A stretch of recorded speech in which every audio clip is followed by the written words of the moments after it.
Why is the French defense bishop often bad? Imagine trying to run a race with a heavy backpack on your back. That's kind of what it feels like for the bishop on c8 in the French defense. This bishop is often called a bad bishop because it's blocked by its own pawns, especially the pawn on e6. When black plays the French defense, they usually push the pawn on e6 early on. This move supports the center but also traps the bishop behind the pawn chain. Unlike white's bishops, which often have open diagonals to move along, black's light-squared bishop struggles to find good squares.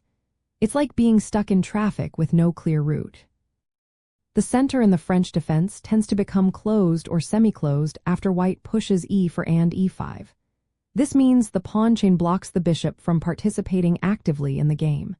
It can't easily influence the key diagonals or attack white's position. Sometimes black tries to develop the bishop to b7 after pushing a pawn on b6, but that square isn't always ideal either. The bishop on c6 can be awkward because it's often blocked by the pawn on d5, making it hard to find a good, active role.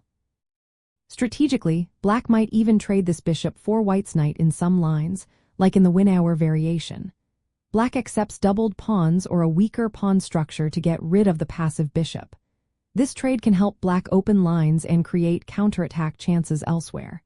So even though the bishop is called bad, it isn't useless. It often plays a key role in defending light squares and supporting black's pawn structure. If black manages to push c5 or f6 at the right moment, the bishop can become more active and influence the game more directly. In the end, the reason this bishop is often considered bad is because it starts off with limited mobility due to black's own pawn setup. It's a piece that needs careful management and strategic pawn breaks to become useful.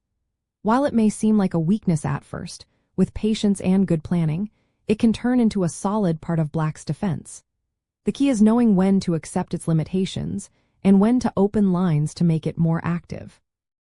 That's the challenge and beauty of playing the French defense.